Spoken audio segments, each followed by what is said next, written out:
interesting job. What up, man? How you doing? Yeah, I saw that. Any other interesting thoughts? No, I know what I said. Okay, yeah, so I went to Bend, Oregon, which is where the Shoots the Shoots. They went. They're kind of like they're kind of going popular. They have like a bunch of different IPAs. Oh, cool.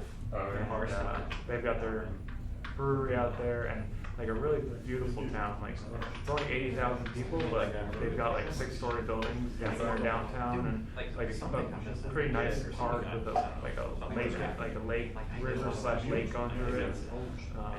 It's like pretty nice. Then also went up to the coast, the Pacific coast there.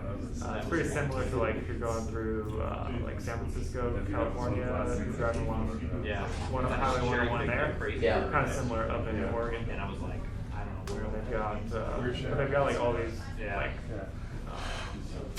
nice little towns.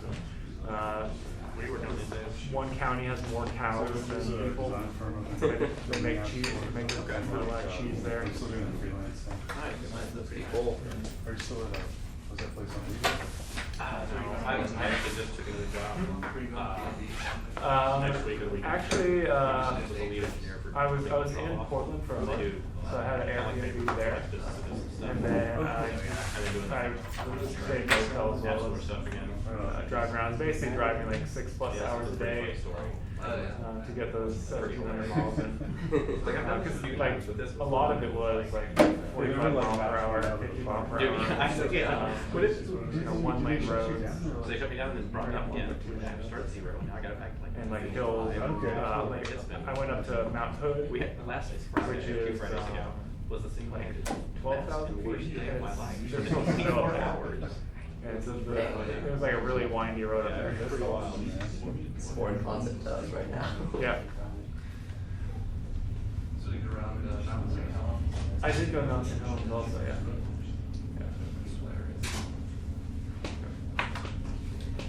Alright, I think we're ready to get started. So, first of all, everyone, thank you for joining us today. This is our August iPhone developer meetup. We have a meetup here at Capital Factory on the first Tuesday of every month. We like to feature different speakers. Today we've got Taylor talking about how he got an app to number 2 on the App Store downloads with a $0 marketing budget. And then after his talk, we'll stick around until 9 o'clock to just get to know other people and talk about iOS stuff. So, thanks. So there's probably going to be a lot of questions during this. If it's super important, just feel free to interrupt me, and I'll try to do my best to answer it. But yeah, so my buddy over here is a junior iOS guy, and I've been teaching him how to code. And he's come a long way in the last year, so he's getting ready to go look for a job. And I was like, hey, we need to make something that interfaces with APIs and things like that, so you can kind of learn some of the more intricacies along with that. So Pokemon Go had just come out. I think it was the day it came out, and everybody's going nuts over it. So we decided to build something fun for Pokemon Go. So we decided to build a map where users can tag what they find and share it with everybody else. So we built this in, probably about 5 or 6 days. And we had a little sandbox server on Heroku, and so we learned how to do everything we needed to do. And we pushed it out and started getting a little bit of traffic, and people were really enjoying it. So we were kind of like, okay, let's push this thing. So in a kind of growth hack manner, we added ourselves to every Facebook group that had anything to do with Pokemon Go, like a couple hundred of them.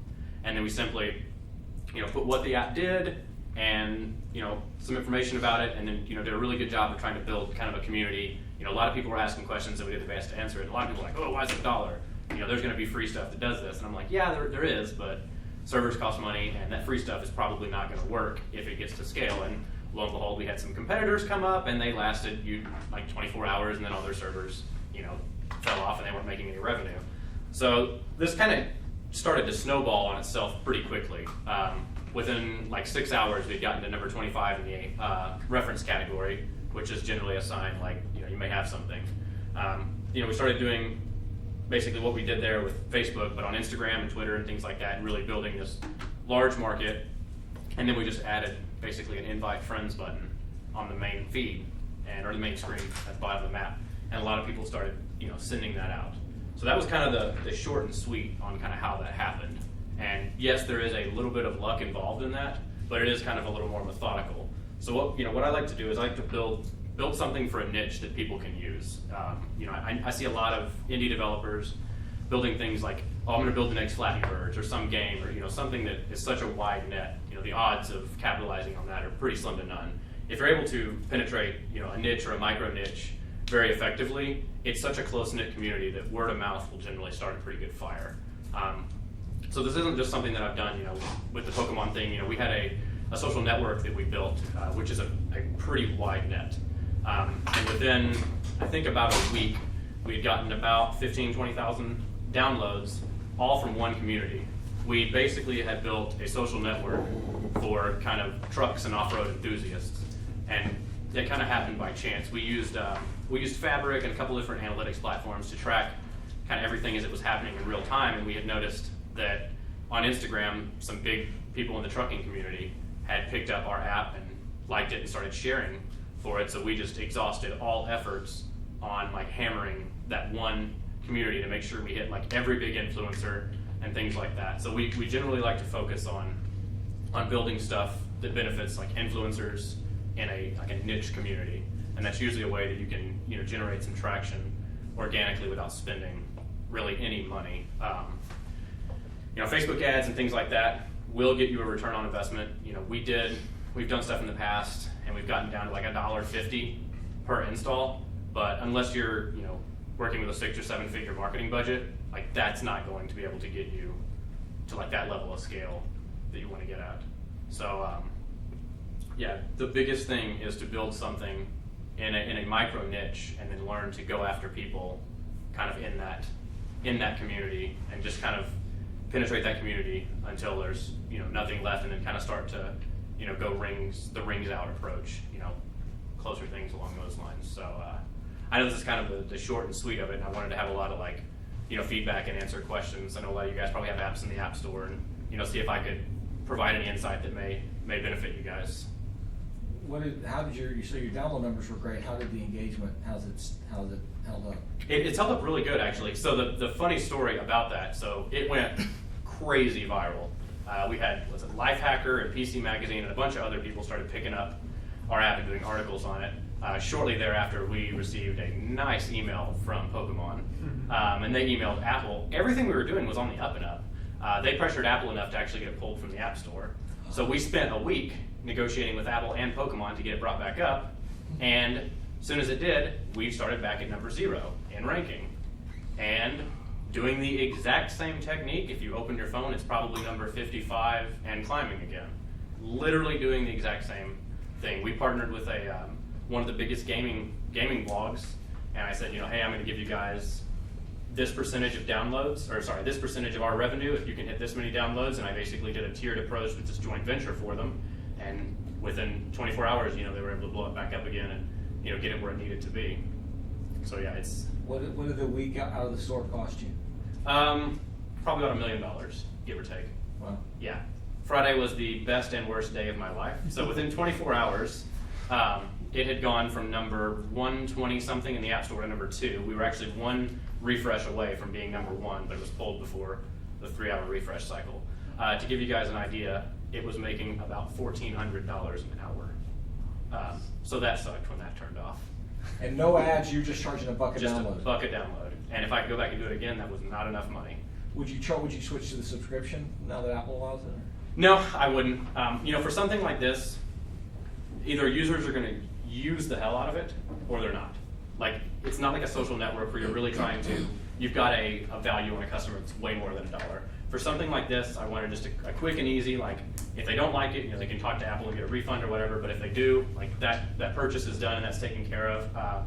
Something like this, the freemium model was really dangerous because even, we were doing about 6,000 requests a minute at our highest load. That's not cheap. We were running about 24 dynos on Heroku, which is about, it was $6 or $7 grand a month. If we actually went the freemium route and allowed people to do stuff, we would have not been able to support the cost of the server alone. We would have been just praying that enough people, in-app purchase to keep us afloat. Yeah, yeah.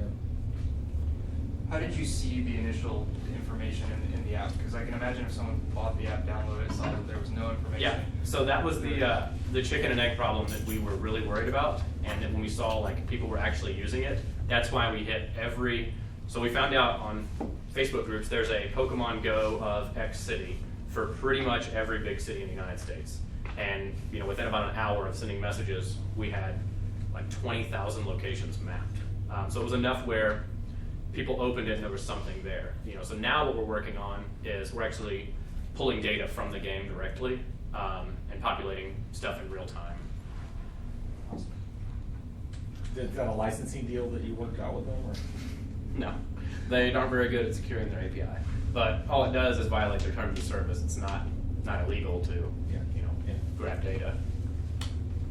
Can you talk a little bit about the compromise, kind of like what Pokemon's beef with it was, and then how that was sort of worked out? So it's really weird how it was worked out. I basically sent Apple fair use guidelines. I'm following fair use. I'm using the title correctly, doing this and that. And Apple was like, okay.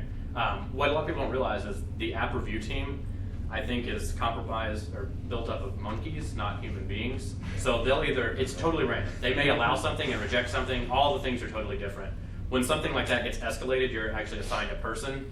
And I think when Pokemon sent or Apple the original like, hey, these guys are doing this and that, the reviewer just didn't want to get in trouble and just pulled it from the store. And then once I was able to kind of escalate it up the list of people, the guy reapproved it. It was actually weird how it was reapproved. So I had another version with a couple of things they wanted fixed in review, and they approved the prior version that they pulled, which was odd. I still to this day don't know why in the world that happened, but yeah. So that was interesting. If you ever get in situations like that, what a lot of people don't realize, a lot of these companies hire outside law firms to go, and their goal is to just take down as many as they can. Whether you're right or wrong, it doesn't matter to them. They get paid if they pull your app from the store. You can try to contact them and say, hey, we're trying to do everything right.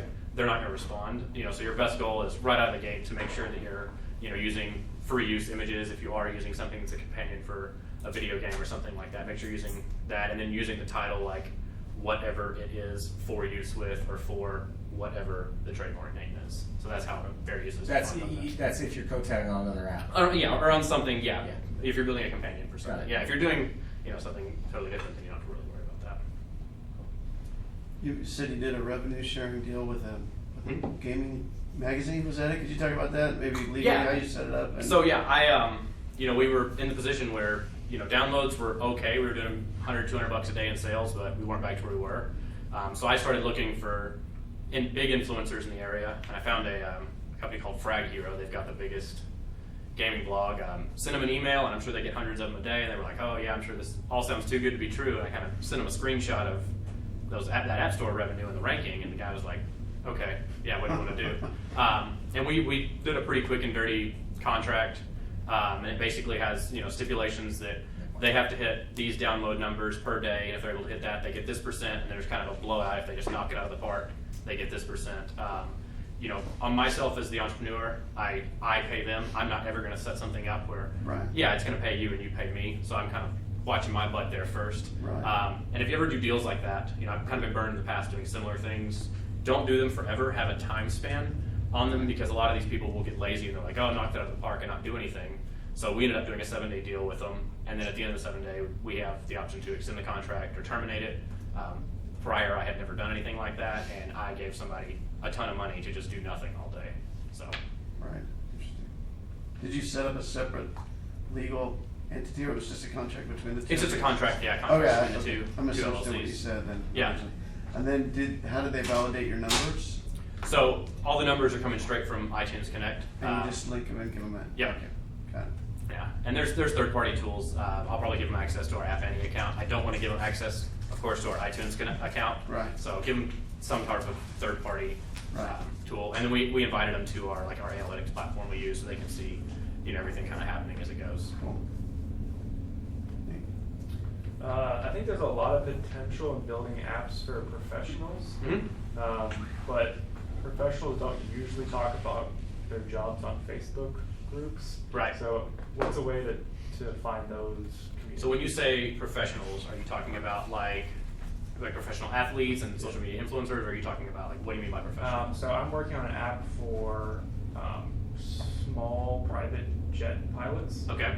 So I'd like to let them know about my app. Sure. Well, So you've got to figure out, and I'm so far from that age, Yeah. it's not even funny. You've got to figure out what is it that they all what gathers them together, right? Is it a magazine? Is it some forum? There's got to be some way, because I don't care what your niche is, there's some way that you find people in that category and connect with them. So your goal is to find that and then advertise the crap out of whatever you're building on that. I did something a few years back, totally outside of apps. I built light bars that you see on a lot of the off-road trucks. And so, I was like, hey, how do I go about finding these people? And I did some stuff on Instagram, and it wasn't really fruitful.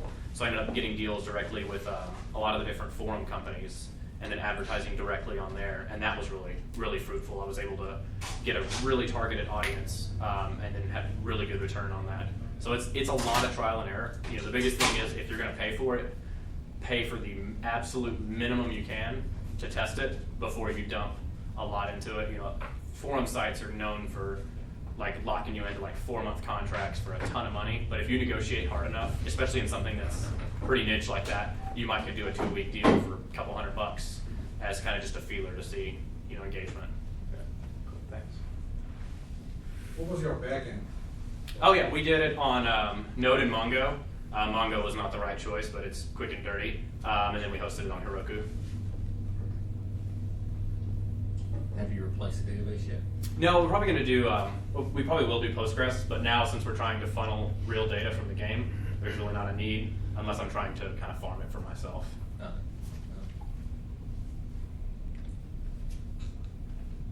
What are your future plans For for that app? Yeah, so I was saying earlier, the crowdsource model was great.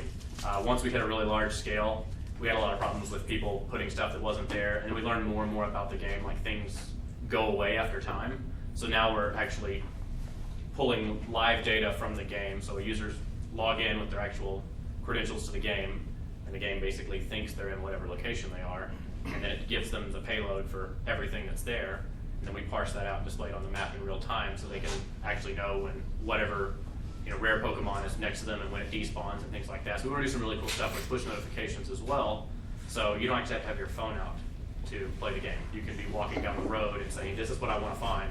If at any point I find that on the map, send me a push notification and let me know. So that's kind of our longer plans. It's kind of on a hold a little bit because Niantic, the company that developed the game, is really getting mad at third-party people using their APIs. So we're going to see if they end up turning all that stuff off or not. We were really not sure at this point. Can you go back to your other model if they do? Yeah, that's what we're going to do. So we're going to have, the way we're building it, we're building it on the way, like all today, is it's going to have a fallback. So if at any point, whatever server is down, because it happens constantly, or the service is just cut off, it's going to default back to the crowdsourced. And then we'll just have some type of indication up top of like, hey, defaulted back to crowdsourced, some of this data, maybe dated or whatever. So how real time was the reaction by your service providers for your ramp up and ramp downs in this process? So I guess you're talking about like more of our like back end stuff, Yeah, or exactly. yeah. So we use Fabric, which is really good for tracking stuff in real time. And once we saw that hockey stick, I was kind of just slowly adding infrastructure. At the point when our timeouts were still pretty heavy, kind of ended up having to drag it down to the end. And then it was a lot of manual watching, kind of watching Fabric. But for that, for that 36 hours, it was pretty much just dragged all the way to the right just to keep it up and running. Now we have kind of spikes depending on when Frag Hero puts an article out, and we adjust accordingly because Heroku is really expensive if you don't drag back the other way. They don't have auto scaling? Yeah, that's what I was wondering. They might. Like I said, I'm more of an iOS guy and less of a back end guy. Oh. So, yeah, definitely gonna Google that when I get home. That's getting really annoying. Yeah.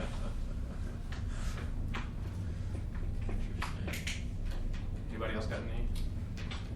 Trying to figure out how to word word this. I mean, how is it, I've thought about this a lot because I've done a lot of back end work, way more than front end work, but how do you go about pricing an app such that your back end costs are not gonna eventually exceed So what's coming in? that's a good question. I actually have kind of a story for both of that. With this, we didn't expect to see people using it like a social network. The reason I keep bringing everything back to a social network is we built one that kind of exceeded our expectations and our finances as well. It was a free app with in-app purchases, and we were seeing 40 to 50,000 sessions a day, and that on parse of all things, and that got really expensive. I think we had the bill maxed out. It was about 10 grand, and between in-app purchases and ads, we barely broke even. For something like this, I didn't expect to see 50,000 sessions a day. I expected each user to do 2 or 3 sessions, just kind of looking for what they want and then being done with it. So the biggest thing you've got to figure out is how many sessions do you foresee a user doing, and how much data do you need to consume, during a session. For us, it was pretty easy. We have a couple of load map functions, and then it's done. If you've got something that's got 5 or 10 different API calls, you may need to charge substantially for it to keep up, or find an investor that understands kind of scaling infrastructure, which can be difficult here. So, but Apple is, they've got the new subscription options there, so I definitely would recommend that if you do think it's going to be like a really heavy use. Yeah, you've got to be careful with that though, because a lot of what I've done, my research over the years is like anybody will buy a free app, right? If you put it in front of the right eyes and it makes sense, they'll buy a free app. Yeah. There is a point with a purchased app between 99 cents and basically $3.99, where price really doesn't matter. Like the person's going to buy it, that's kind of their distance they'll travel. People are really reluctant on subscriptions. We looked into that. We were actually going to build in something with subscriptions into the app that we were using, and just the whole idea of it and you having to go in and manually cancel it scares ooff a lot of people. We ended up, we're going to build it as a consumable that expires every 30 days and then present them with some type of a notification saying, re-download this. For stuff on PayPal and things like that, subscriptions make sense because people are lazy. It's the gym membership idea. But I've personally found out on iOS that subscriptions can scare people off that would have priorly purchased it. Yeah. Now, the subscriptions previously were only limited to a few app categories. Apple's opening it up. Do you think that's going to shift? Will people get more used to it, more comfortable, or no? I don't know. The people that generally buy apps are looking for like a one-time done, and that's it. People that are looking to subscribe to a service kind of begin to think of it as like, okay, I need to budget for this, $9. People would kind of think of that as a Netflix cost or something like that. I think you're going to have a lot more educated person doing a subscription than if you're trying to blast something out to a lot of people and just generate downloads versus like a $99 or $199 paid app. Does anyone happen to know what the minimum range of subscription price is? Can you do 25 cents a month? Can you do 50 I think it's in spans of $1 at 99-cent intervals. Is that right? Correct me if I'm wrong. Yeah, that's it. You do have Headspace, which is successfully charging a monthly subscription, right? About $12 or $6 to $12. Does anybody know? I'm not sure. What do they do, Headspace? Headspace is like a meditation app, and at first they offer it for free. You try their 10-day deal, and if you like it, you start their subscription. And it's like, I remember I was scared away, like you said, and I didn't go back. But they're still. Are they doing it through iTunes, or are they doing it through like PayPal or their own? I'm not sure because I think that's a violation if you try to do it outside of the Apple Store, isn't it? It is, but once again, it comes down to the reviewer, and I've seen tons of people do it. It depends on how you. Yeah, it depends on how you set up how the you service. get them over to sign up. Yeah. And I think it's. Interesting. Yeah, I don't know since. And like I said, for certain things it makes sense, and then that's something that has a pretty specific niche, and you probably got a pretty well educated customer that's. It's a really well done app. Exactly. Yeah, you've got to really kind of win somebody over with that, because it is a much bigger commitment than 99 cents. Sure, why not? Like most people won't think twice about that. So. Headspace is $10-12 a month. Is that high? I couldn't remember. I want to say 6 or 12. I remember it was high enough where I was like, maybe if I paid like $12 and then I was done with it, I probably would have been okay with it. But I remember it was enough a month. I think it was 12 a month that I was like, I don't think it was. Yeah, I had a similar instance back when I guess it was Map My Run was originally $3.99, And so I bought that, you know, like no questions asked, and they switched and had a subscription model for all these different things, and I was kind of just like, yeah, I'm not gonna pay for that. So Are you doing iOS only or Android? I actually, the job I'm getting to start, I'll do both, and then I do a little bit of back end stuff as well. Right. And we for, do. For your app, your specific app, I mean, for this app? Yeah, I have a buddy of mine that does Android that's a little Got it. more up to speed than me. Got it, got it. Yeah. $3.99. Yeah, we've noticed it was really interesting. So generally, I don't do any paid Android apps just because Right. it's not worth it. Right. This one's been really, really fruitful on Android. You know, the biggest issue with Android is I believe if they uninstall it within 48 hours or something like that, it's an automatic refund or something along those lines on a paid app. So you got to make sure what you're building is pretty good, because if somebody's like meh and just turns it off, like that's just a chargeback. So that really sucks. So we definitely had, you know, our fair share of those, but we really on Android focused on the user feedback circle so that we at least got them on the hook for 2 days to avoid that chargeback. Right. Interesting. Yeah, so it looks like Headspace is $12.99 a month, $94.99 a year, or $3.99 forever. Wow. That's a Yeah. $400 app. Did you do any keyword optimizations eventually, you know, in server work, some stuff like that, that connected to the text within the app or some stuff like that? I sorry, there was a little bit of noise. I didn't hear the beginning part of Did that. you do any keywords optimizations, you know, in the app stores and stuff like that? Absolutely. So a lot of this I can't really speak on. So I actually interned for Apple back in 2010.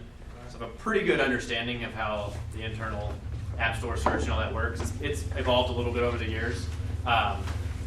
What you don't want to do is don't overload your keywords, meaning if it's already in your title, it doesn't need to be in your keywords. That's got the, you know, the heaviest weight. And then I basically kind of thought out and used, you know, Google to see what people were searching for, and nailed those, because a lot of our traffic was organic. I think in the first week we did, based on Apple's analytics, about 36 million search impressions. Oh. So that's pretty substantial. So Interesting. yeah. Do you think the paid search results are going to be worth doing? I think they are if you've got real deep pockets. I think other than that, you're going to get, you know, your $2 download. Yeah. But yeah, if you've got a Series A funded company and you need to push a lot of downloads quickly, that could be a really great model. But I think for indies, don't pay for marketing. Like, you can set up deals. You can, if you get crafty enough with it, you can do it without spending money or spending very little money. Once people see that you've got a product worth buying, you can develop some really, really strong partnerships. How do you, I haven't figured this out, how do you, with the paid search ads, how do you prevent not paying for when they're searching for your exact app name? That's a good question. So I don't actually know too terribly much. I'm not sure. I mean, does anybody know a ton about it at this point? Well, it's not out yet, so you Yeah, can't really. a lot of speculation. It's not finalized how it works. So I would imagine that it probably would blacklist your keywords, and then if somebody's searching those specific terms to find you, it hopefully wouldn't present an ad then, because I think it would be really dumb if Apple had, you know, whatever your app is and then a $2 ad for whatever your app is. Like, that's, in terms of UI, that's just terrible. Yeah, well, it's one thing to blacklist your app name, but keywords are the things you probably. True, but some of those are gonna Yeah. overlap a little bit depending on how you do it. That's tricky. Yeah, that's interesting. It's That's tricky. It'll probably be similar to the way Google search Right. works when you buy premium placement. When you search something and you see those premium ads up top that are before like the natural results, so you know it's sort of a sponsored placement. Yeah. When you make your search, I think a lot of money will be spent on people trying to pick off consumers from rival brands. Yeah, you're gonna have a lot of Uber fighting Lyft and what is it? Yeah. Mobile, whatever with Arnold Schwarzenegger fighting Classic Lands. So you'll have a lot of that. Like I said, I feel like for indies that's probably gonna be out of most people's budgets. But you know, it could be a way if you needed to like bump yourself up a couple ranks to be like, you know, #1 in a category or something like that. Kind of a quick way to do that. What category was the best shot? What category was it? We were in reference. On reference. Yep. And I picked reference. You know, you build something like this, you've actually got about 3 or 4 categories you could choose from. Reference is one of the ones that doesn't take a ton of downloads to get to the top 10. So once you get to the top 10 in a category, you're going to get some organic traffic. Once you get to #1 in a category, you're going to get a ton of organic traffic if it's a paid app. because when they hit categories, your icon's going to show up. Oh. So pick your categories smartly. Games and entertainment are very competitive, so kind of take that for what it's worth.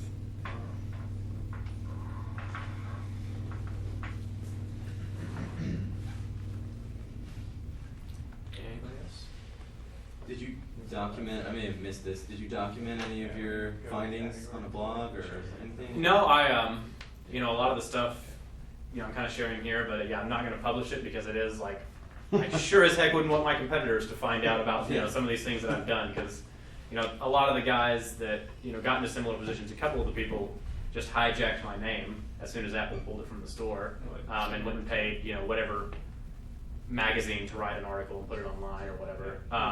But yeah, a lot of the stuff I found out through trial and error. Like I said, I'm an open book today, so if there's any questions, as long as it's not going to really screw me over if I tell you, I'm happy to share that. I'm glad you shared it. Thank you. Yeah. They hijacked your app name? Oh yeah, yeah. Yeah, people are real scumbags real fast. So if you open, I had the first, kind of Pokemon map. Type that in now and see how many there are. There's hundreds of them. Yeah, so it's wild how fast something like that spirals out of control. And you've got to do, everybody talks about patenting and trademarks and all this stuff. Waste of time. You've got to innovate faster than people can imitate, and you've got to just stay at the top. The search is the most important thing. It's based on velocity, so you've got to get a good amount of downloads really quickly, and you've got to stay up there to rank high when somebody searches something relevant to your app. So what is the life cycle for these apps to make money? How it goes like? Yeah, so I think it's going to depend a lot on the popularity of the game, and all the stuff that Niantic is doing right now is great for us. They turned off a lot of other third-party apps. They removed a lot of the tracking, so it really sets something up like what I built to be really powerful. It's one of those things. The life cycle is a question mark. If the game stays really popular, this could be something that has a really long lifespan. Or they could build something tomorrow that literally does what I do, and they have the name and the marketing power behind it, and it dies overnight. Some things like this are a bit of a question mark. That's why I have a day job. Yeah, it's awesome, and it was a fun ride, but just as fast as it got to the top, Apple said, hey, we're gonna pull that and review it. So yeah, or they turn off your APIs. Yeah, and that's we're pretty sure that's going to happen because they've turned off a lot of the external APIs because so many developers found them. We found a pretty unique way to get in, and we're pretty sure we're going to get blacklisted once we start funneling lots of data. What's that when you switch back to your data that's more stale? What's that going to do to your engagement? So it'll drop a bit. We'll have to get really crafty on how we handle things. Recently, there's been a lot of stuff in the game where things don't stay in one area as long. The first week that it was out, if something was there, it was there for a bit. And there's areas that have certain levels of spawning. One of the cool things we've done is we've been able to figure out where all the nests are. So there's certain areas like Auditorium Shores, we found out is just a hotspot for Charmanders, and it will always be like that. But as we continue to build on this crowdsource thing, the data is going to have to be probably about 60 minutes in time, and then after that, it's just going to have to be funneled out, except for things that are we categorize as something that's been there a long time, and we're implementing a voting system so people can say yeah, I found this here multiple times, and we can know to kind of keep that there longer, versus somebody can say, yeah, there's nothing here, and then it will kind of kick that pen out. Wow. Yeah, it's been a lot of learning on the fly on this one because it changed really quickly. And you may have already answered this. I may have missed it or misunderstood it. But how exactly did you find the APIs? And did you use Charles or something just to scrub the network? So there's a pretty good open source community around Pokemon Go, and it seems like everybody's found a little bit of something. Yeah. And so we kind of just took all their little somethings and made a Node API out of it, and lo and behold, I tried it today at noon and it worked, and I was kind of jumping around the house freaking out. There's a really cool open source one. I think the guy's name is Aha or something like that. He's got an open source map that you can play with. It gets blacklisted pretty quick. It seems like Niantic's gotten pretty smart at what to look for.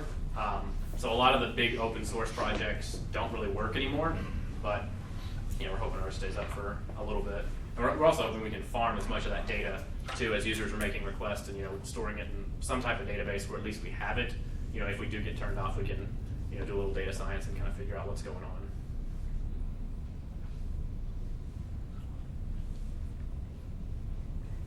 Anybody else? We're good. Thanks a lot. Cool. Yeah, absolutely.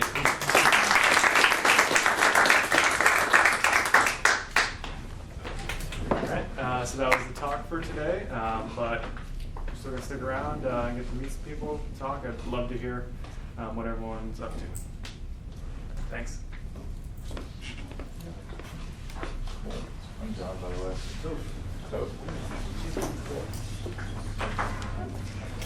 What's your name? Jack. Have you made any progress? You were like, are you part of the cash flow? So, yeah, sort of working on something else today. So,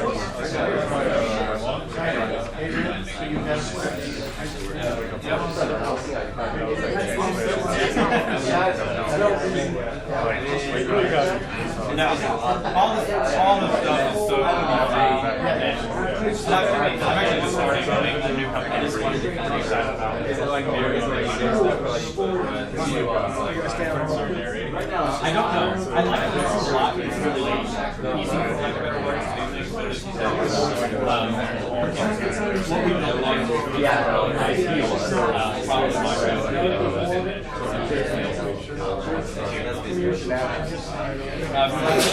I have lots of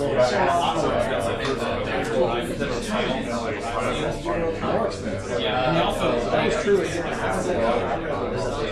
Okay, I look at it here, so different things. But I know we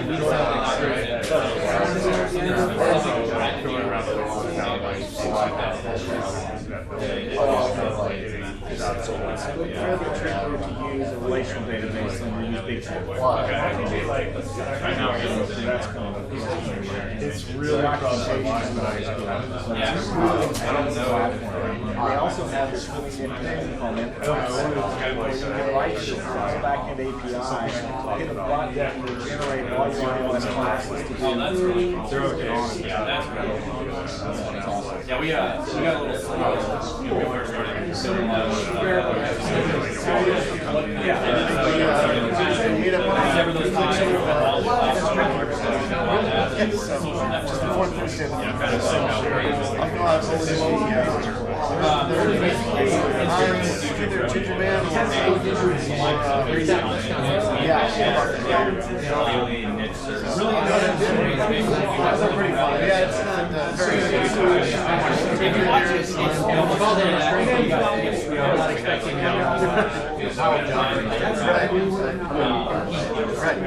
You know what it is? It's exactly like most meetups.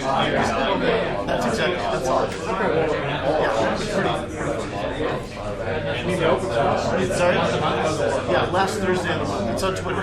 We decided, so then they have a debate about whether to have it as Ginger Man or Radio, which is South Austin. I don't know. That's not too far from me.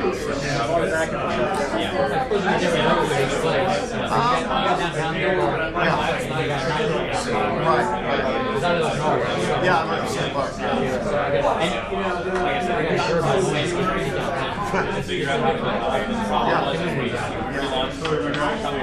I thought I used to go from there to Elephant Room because my wife hates it, so that would never be a day for us, right? And then I just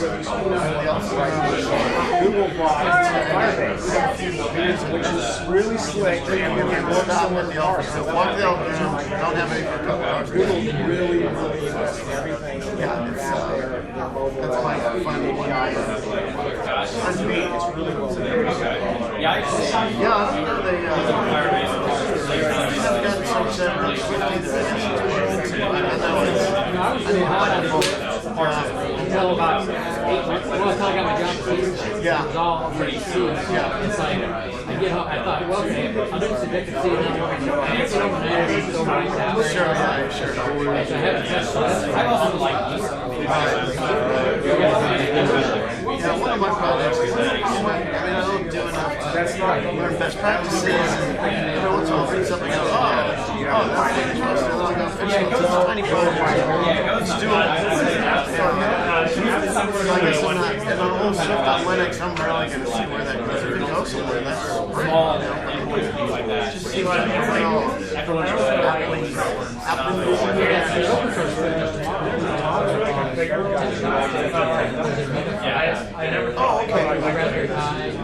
so I did see that. So that's the fourth, right? The fourth group? Okay.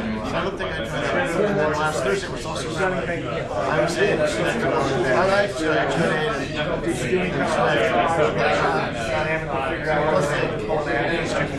Oh yeah, we use Is this a work share? Write that down. Okay, I didn't You come in realize. and rent 1, 2, or 3, 4 steps.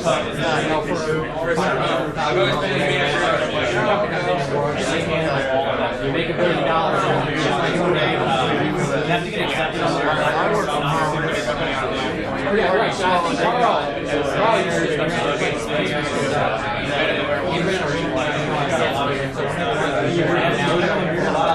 it's kind of a gym thing.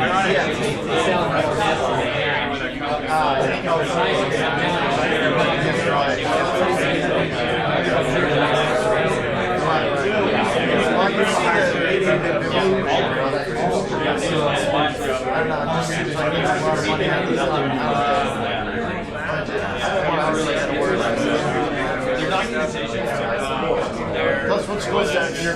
Oh, the hospital's so good. I can't wait. 2 weeks away. I don't. I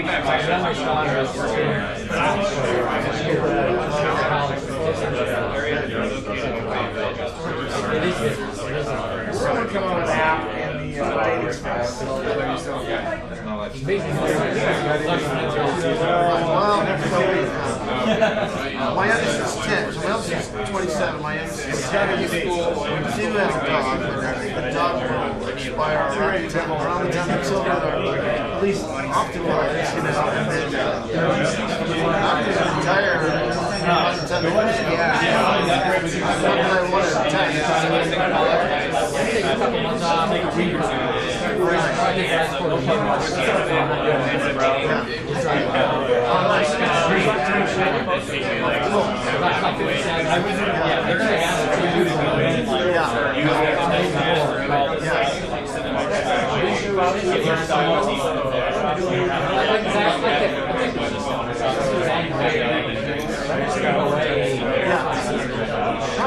To get accepted. So I remember thought, like I said, it was alcohol at work. I'm not yet. There'll be some exciting stuff.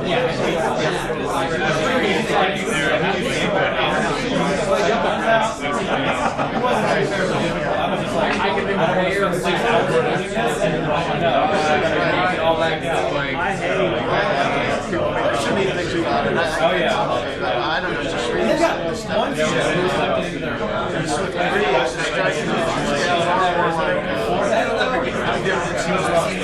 It's so obscure things you see bus video, templates and stuff like that. Really obscure, not really. Starts to dress going in that direction. He said there's hundreds of nice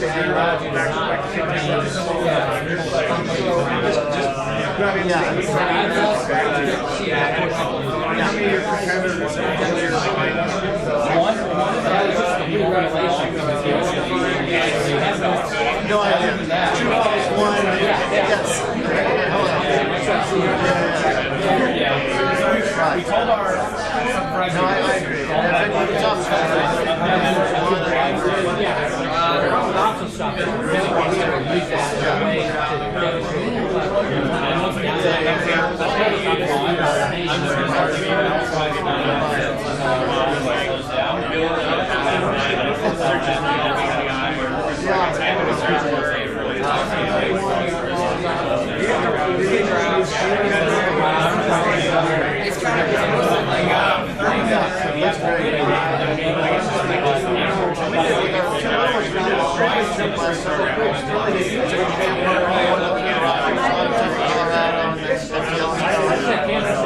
I would see people driving these RVs and I'm just saying, when you shower, well, I used to do a lot of backpacking. I met my wife. She was like, so we tent camped for quite a while. Part of it was age for us. I was sleeping on the no AC. So we got it. We were in a few campers. small one, we're covering most spaces. We have hookups, we have AC. There's no the heater. I kind of hit the limit and I bring it up. So we're still learning a little bit, but it's the right size for us. It's a good compromise.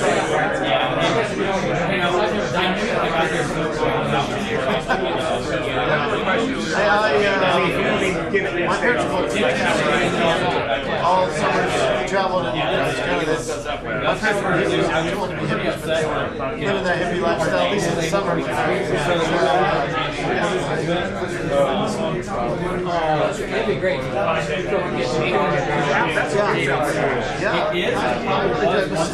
This year I tried to set up a trip to drive out to San Diego on the West Coast.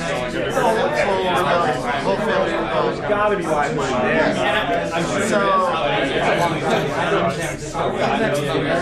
Oh, you did? This year you did? Okay, yeah. Well, I mean, that is one. You don't want to fly. I mean, I was going to say, it's hard not to fly because it's so quick and it's really cheap, and if you don't fly,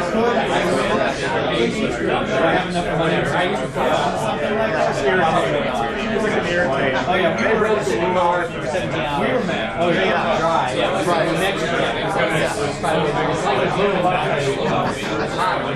Which way did you go? Because there's no direct route, right? We eventually hit 10. Kind of credits for I want to get 10. All the way down to 25. There's no way to get. Yeah. I mean, I guess you could try up to Colorado and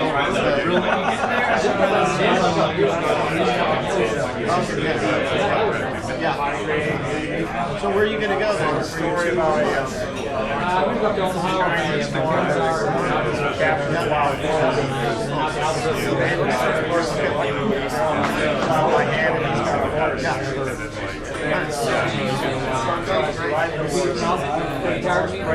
my older daughter shot a year and a half. I was like a month. soldiers come 3 days. And leave his son because he's got a broken leg. They're like, you're so lucky. Yeah, 6 years ago. My daughter. We were seasoned. You know, you're a kid every 30 seconds. Yeah, you change that. Literally the next one out, breaks the state. Fix it by restoring your house. Once they give you time, you're far from time. So I just had one after.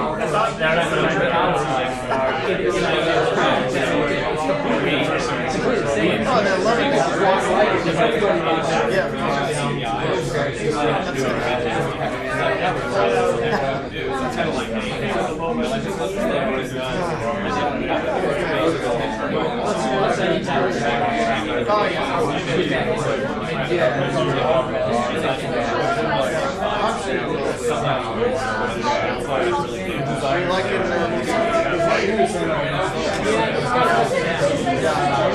Like get reinstated, but everybody has great.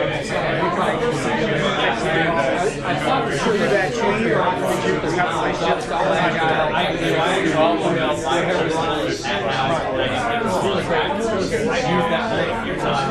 Some of the problems are, some of the guys are so smart.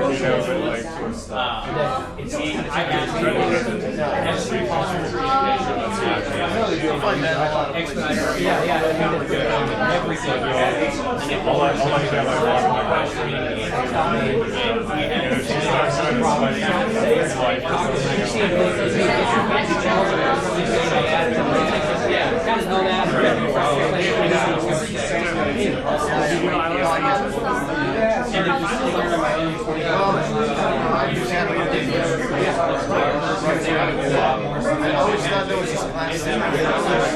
Never anyone like wanted to do it. I just kept going like this. It's really all the people that are in the company.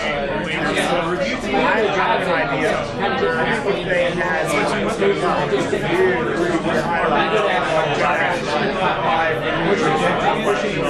back again, start with an executive.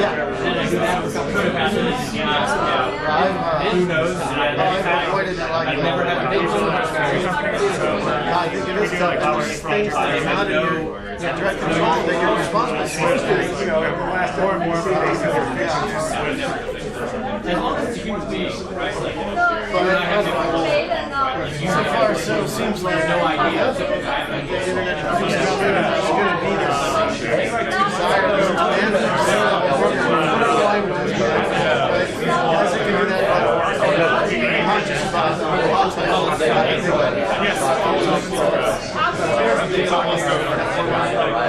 I shouldn't say never. I need 17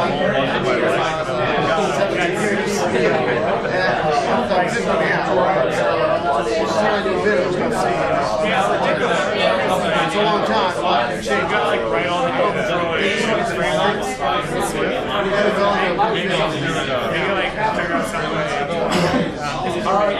And you have to always like keep generally, I always love that. I think that was actually a good time to do it because the phones are slowed down. I just go through some like 2 years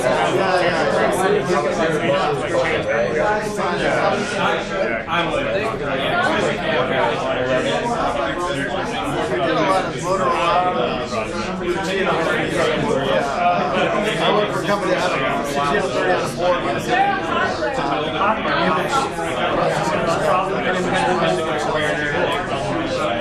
day-to-day work. It was kind of fun. I mean, I would just type out things you see and then just slow out. It's not that way. It was just gonna vote. Well, but it's tedious. I wasn't too smart enough to be like, I didn't have the map to image algorithm, right? And yeah, but there was no one else to do it. So I mean,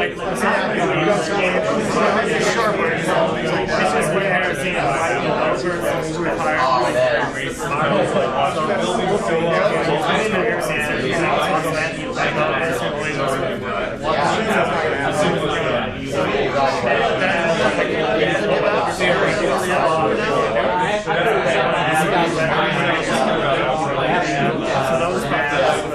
I've got one problem.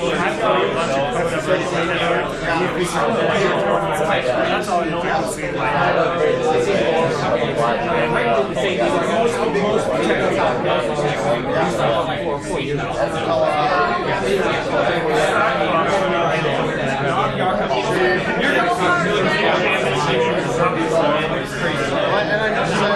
always tend getting warnings from developments from colleagues.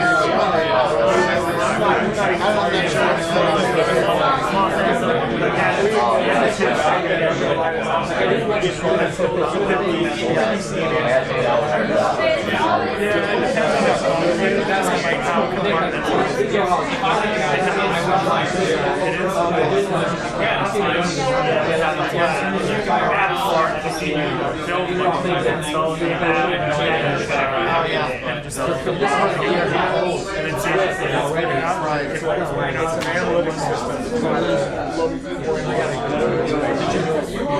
Is that from Xcode and stuff? Probably not.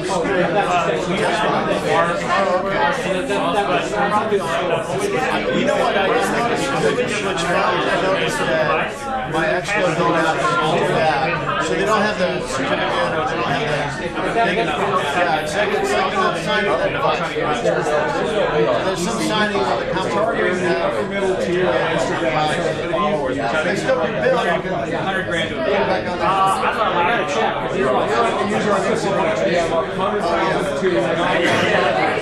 $1 million other users following.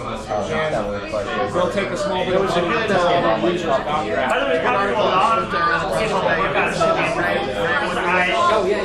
So he has one that's one step between him and Walmart. This is not.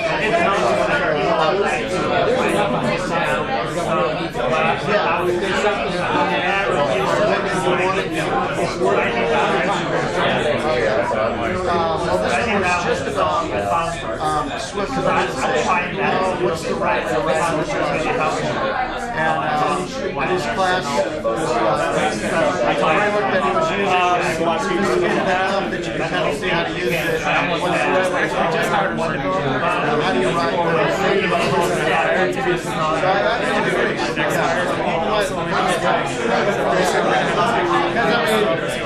My approach to Swift is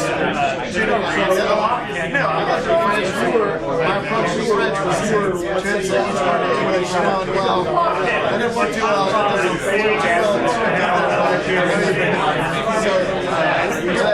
take advantage of it. So this is a good read.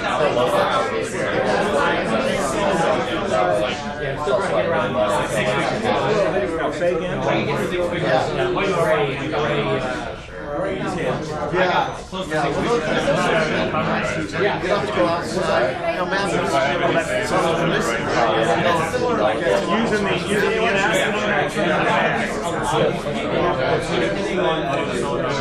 They may not be able to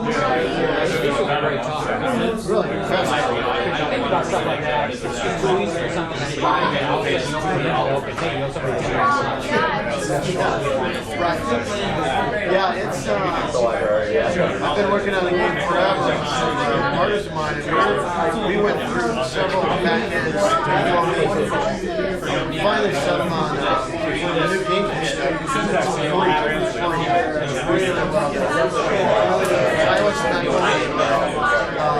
That'll take us to the first two steps that we want to be on. If we ever want to go to the web or go to Android, then we'll recreate it at ABS or something. But yeah, but the new game stuff, the old stuff, that's what we started out. That's just me. It didn't let you in the top sandbox. And then I kept getting ejected their user interface. Like, hey, welcome back. You see that? Welcome back. If you want that, you know, we have a really good designer. People get into a situation where the new stuff is so good. It's completely out of the way. There's no user interface. The old stuff trying to model the game like it's a determined game. Like it got really weird. Completely ad hoc. Anyone can write in game data, and if someone else has written it in already, you got to fail and reshot. You sync right in. They have real time multiplayer at the same time. You can set the lights or guaranteed to